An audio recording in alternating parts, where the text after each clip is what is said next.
नमस्कार दोस्तों, मैं आपका स्वागत करता हूं आपके अपने चैनल फाइनेंशियल गुरु में। तो कैसे हो आप सब? आई होप आप सब बिल्कुल अच्छे होंगे। तो दोस्तों, इस वीडियो में मैं आपको बताने वाला हूं कि रिटेलर्स के साथ क्या हुआ खेल।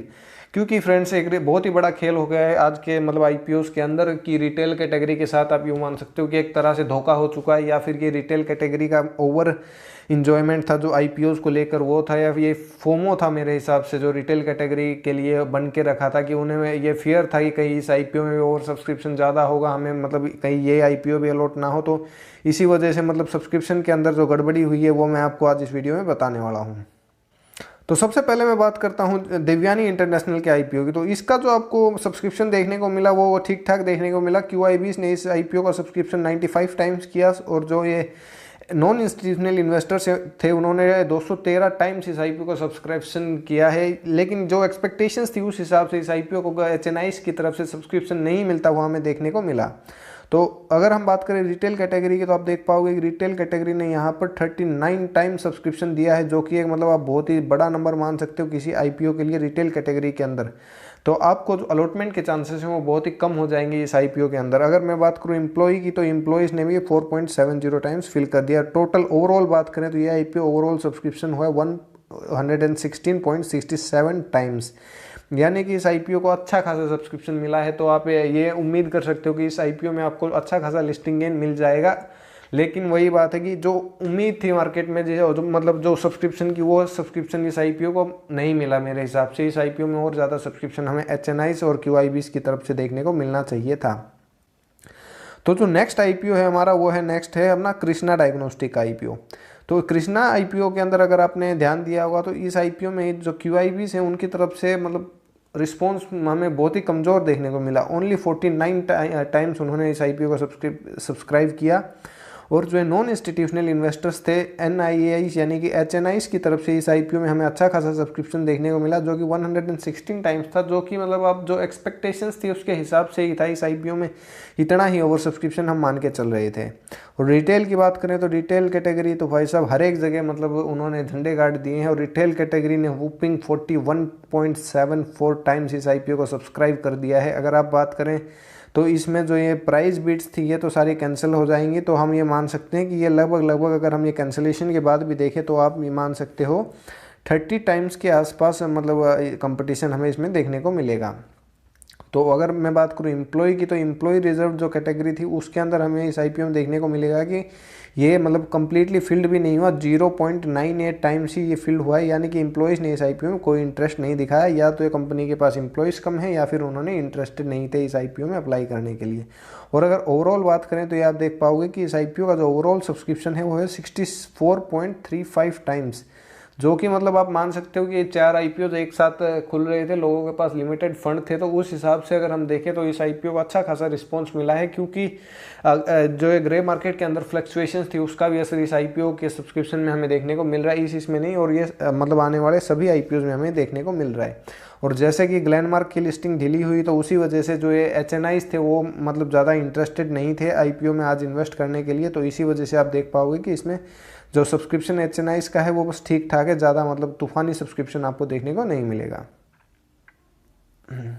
तो अब हम बात करते हैं रिटेलर्स के फेवरेट आईपीओ यानी कि एक्सारो टाइल्स का आईपीओ। फ्रेंड्स, इस आईपीओ को रिटेलर्स ने मतलब हाथों हाथ लिया। उनको लगा कि यह कंपनी तो बस मतलब आपको प्रॉफिट डबल करके देगी। आपको लिस्टिंग वाले दिन क्या पता इसमें 3 गुना 4 गुना रिटर्न मिलने वाले थे या क्या था, इस बात का मुझे नहीं पता। लेकिन रिटेलर्स ने इस आईपीओ को मतलब बहुत ही हाथों हाथ लिया, और इसमें बहुत ही अच्छा सब्सक्रिप्शन उनकी तरफ से होता हुआ दिखा। अगर क्यूआईबी इसकी बात करें, जो कि मतलब पूरे मतलब कंपनी का उन्हें आगे का फ्यूचर प्लान वगैरह वगैरह सब पता है, और उन्होंने भी इस आईपीओ में ओनली 17.67 टाइम सब्सक्राइब किया है। और अगर एचएनआईस की बात करें तो इनकी तरफ से तो आप सब्सक्रिप्शन ना के बराबर मान सकते हैं, 5.36 टाइम्स ओनली, मतलब कुछ भी सब्सक्रिप्शन नहीं देख पाएंगे हम एचएनआईस की तरफ से इस आईपीओ के अंदर।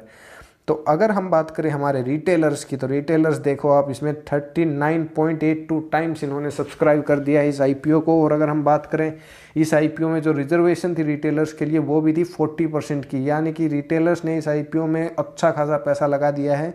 और मैं आपको एक और बात बता दूं कि जैसे हम रिटेल इन्वेस्टर्स हैं तो हमें इस कंपनी के बारे में इतना इन्फॉर्मेशन नहीं होती जितनी कि QIBs और HNIs के पास होती है। इनके लिए कंपनी मतलब स्पेशली इनके पास मीटिंग करती है और इन्हें एक्सप्लेन करती है कि कंपनी का आगे ये ग्रोथ प्रोस्पेक्टस है, मतलब कंपनी ये करेगी वो करेगी, आगे का सारा फ्यूचर प्लान इनके सामने डिस्कस होता है। लेकिन रिटेल कैटेगरी को बस जो DRHP में होता है वही हमें देखने को मिलता है, और ये मतलब कंपनी के और बाउंडेशन है सेबी के द्वारा कि वो हमें नहीं बता सकती कि उनका फ्यूचर प्लान क्या है आगे का।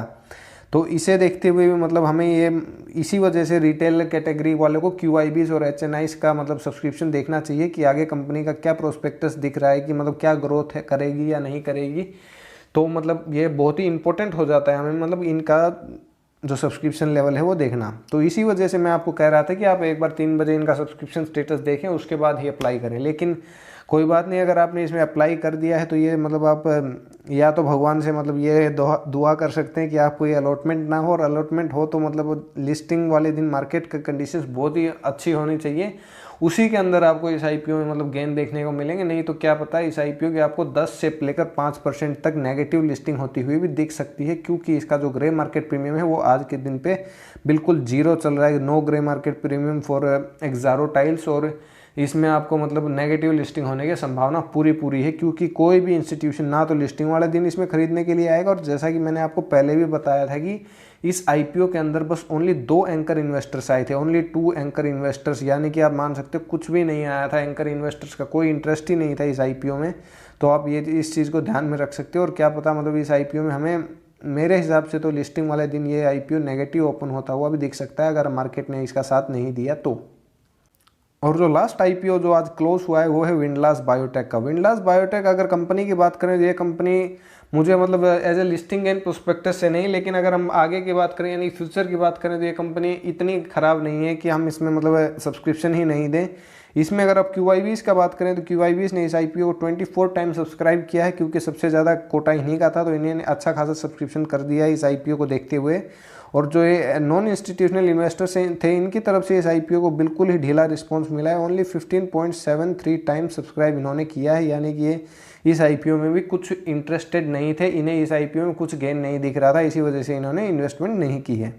और रिटेल कैटेगरी की बात करें तो यहाँ पे भी वही हाल है जो हमें हर एक जगह देखने को मिला है। रिटेलर्स ने इस IPO में 24 टाइम सब्सक्राइब किया है, यानी कि आप ये मान सकते हो कि ये और जो IPOs थे उनसे कम रिटेलर्स ने इस IPO में सब्सक्रिप्शन किया है, क्योंकि और सब IPOs में रिटेलर्स ने लगभग 40 टाइम्स के आसपास सब्सक्राइब किया था, लेकिन इसमें रिटेलर्स ने ओनली 24 टाइम्स सब्सक्राइब किया है। लेकिन वही बात है, अगर आपने एक्सारो टाइल में अप्लाई कर दिया है तो आपने ये क्यों छोड़ा, क्योंकि ये एक्सारो टाइल से अच्छी खासी साउंड कंपनी है, और कंपनी मतलब प्रॉफिटेबल है और अच्छी कंपनी है, मतलब फार्मा सेक्टर से है। तो आप ये मान सकते हो कि कंपनी फिलहाल जो सेक्टर बूमिंग पे चल रहा है उसी के मतलब सेक्टर की कंपनी है, तो आपको इसमें इन्वेस्ट करना चाहिए था अगर आप एक्सारो टाइल्स में इन्वेस्ट कर चुके हैं तो।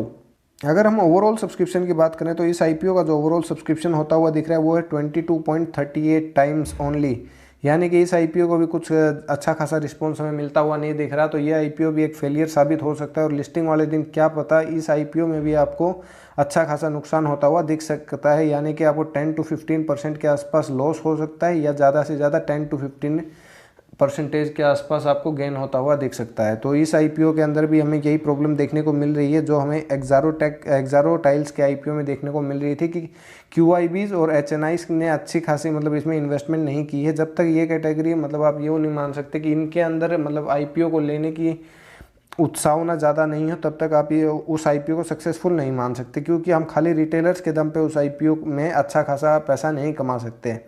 अगर आप लिस्टिंग वाले दिन की बात करें तो भी सब रिटेलर्स तो उस दिन निकलने की कोशिश करते हैं, लेकिन ये फंड्स ही आते हैं उस IPO को सपोर्ट करने के लिए, और उसके बाद ही उसकी प्राइस मतलब और मूव होती है या फिर वो वहीं पे स्टेबल रहती है।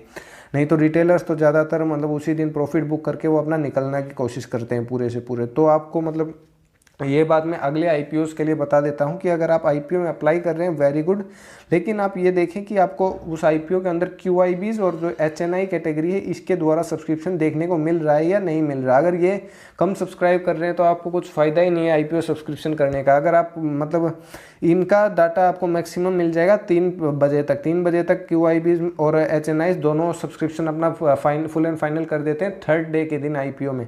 तो उसके बाद आप ये मतलब देख के आप ये एप्लीकेशन अपनी लगा सकते हैं। तो आगे भी जो IPO आने वाले हैं, जो हमारे 9 अगस्त को आने वाले हैं और जो 2 IPO 10 अगस्त को आने वाले हैं, उसमें भी आप मतलब ये बिल्कुल नोट कीजिएगा कि आपको QIBs और HNIs ने कितना सब्सक्रिप्शन किया है। उसी के बाद आप आगे स्टेप्स लीजिएगा कि आपको इस IPO में अप्लाई करना है या नहीं करना। नहीं तो आपके साथ कभी भी ये धोखा हो सकता है कि आप सब्सक्राइब करके बैठ जाएंगे और वो IPO की आपको नेगेटिव लिस्टिंग होती हुई दिखेगी और उसी के बाद मतलब आपको अच्छा खासा उसमें नुकसान भी हो सकता है, 10 से 15% तक का लॉस भी हो सकता है उस IPO के अंदर।